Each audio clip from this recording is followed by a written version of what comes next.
کون سی امت ساری زندگی شراب بیچتے رہے؟ کون سی امت ساری زندگی ڈرگز بیچتے رہے؟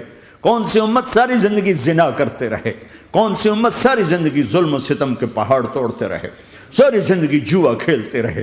آپ تو کہتے دفع ہو جاؤ، میری نظروں سے دور ہو جاؤ، نہ تمہیں میری عزت کا خیال نہ میری نسل کی قربانیوں کا خیال، میرے معصوم بچے نیزوں پہ چڑھ کے اس دین کے تم چند پونڈوں پہ کیا ظلم ڈھا کے آئے ہو؟ دفع ہو جاؤ، یا اللہ انہیں جہنم میں ڈال۔ یہ کہنے کا موقع تھا۔ میں قربان جاؤں اس نبی رحمت، اس کامل اکمل نبی پہ، اس ہادی رہبر پر میں کہاں سے الفاظ لوں ان کی تعریف کے لیے؟ دو ہستیوں کا حق نہیں ادا کیا جا سکتا، ایک اللہ، ایک اللہ کا رسول۔ ہر ایک کا حق ادا ہو سکتا ہے، اللہ اور اس کے رسول کا حق نہیں ادا ہو سکتا۔ وہ کہتے ہیں یا اللہ ان کو آگ میں ڈال دے۔ انہوں نے نہ مجھے دیکھا، نہ میرا گھر دیکھا، نہ میرے پیٹ پہ پتھر دیکھے، نہ میرا راتوں کو تڑپنا دیکھا، نہ میرا مچلنا رونا دیکھا، نہ احد میں ٹوٹے دانت دیکھے، نہ طائف میں بکھرا خون دیکھا، نہ کربلا میں اولاد کے سر نیزوں پہ چڑھے دیکھے۔ دفعہ دور کر دے میری آنکھوں سے۔ میں قربان جاؤں اس نبی رحمت پر۔ کہہ رہے ہیں یا اللہ میری امت، یا اللہ میری امت، یا اللہ میری امت، یا اللہ میری امت۔ نہ یہاں بھلایا نہ وہاں بھلایا۔ آپ کے لیے ممبر آئے گا، میرے حبیب بیٹھو، تو آپ کہیں گے اب مجھے خیال آئے گا اگر میں بیٹھا تو یہ مجھے لے کے جنت میں نہ چلا جائے، اور اللہ کہہ رہا بیٹھو تو میں کیا کروں گا؟ میں خود زمین پہ کھڑا رہوں گا، ممبر پہ ہاتھ رکھ دوں گا کہ اللہ تیری مان لی، میں ہاتھ رکھا ہوا ہے، لیکن میں بیٹھوں گا نہیں کہ میں اپنی امت کا آخری حساب کروا کے ہی جاؤں گا، ایسے نہیں جاؤں گا۔ آؤ بھائی، ہمارا نیا سال ہمارا سال تو محرم سے شروع ہوتا ہے۔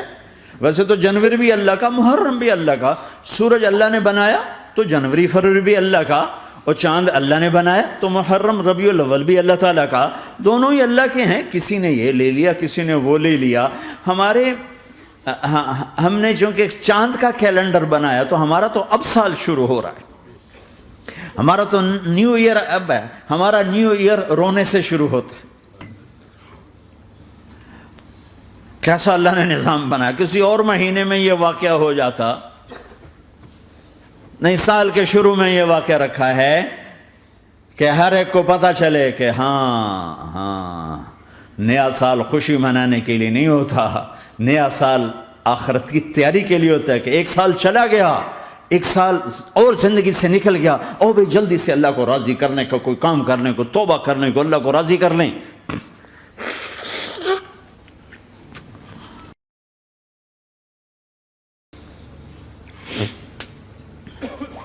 لیکن آپ کیا کہہ رہے ہیں؟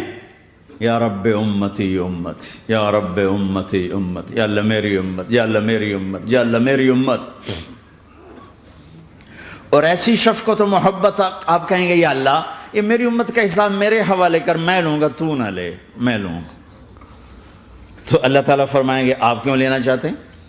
کہیں گے میں اس لیے لینا چاہتا ہوں کہ ان کے جتنے عیب ثواب ہیں نا وہ کسی کو پتہ نہ چلے، بس میرے سامنے ہی آ جائیں تو ان کو شرمندہ نہ ہونا پڑے، تو میں قربان جاؤں۔ پھر وہ رب محمد ہے، اس نے اپنے حبیب کی لاج رکھنی ہے، وہ کہیں گے میرے محبوب اگر آپ ان کا حساب لیں گے اور آپ ان کے گناہ دیکھیں گے تو پھر ان کو آپ سے تو بڑی شرم آئے گی۔ نہیں میں آپ کو بھی نہیں دیتا، میں ان کا حساب پردے کے پیچھے لوں گا، کسی کو پتہ نہیں چلنے دوں گا۔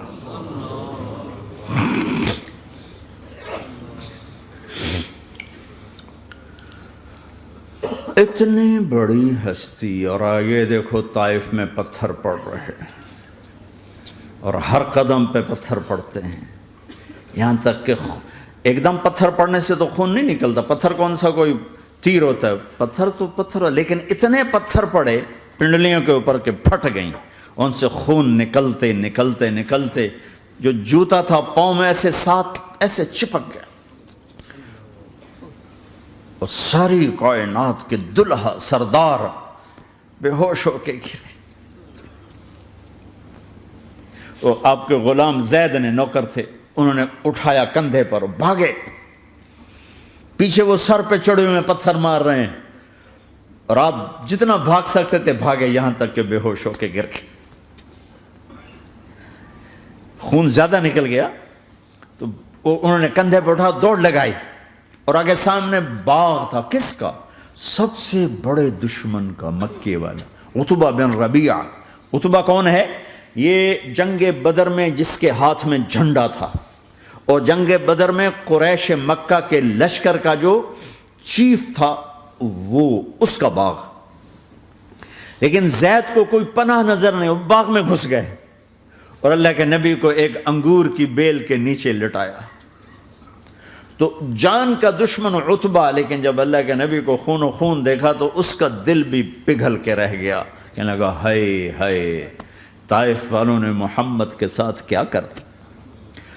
جس پر دشمن کو رحم آیا ہمیں اس پہ رحم نہیں آیا۔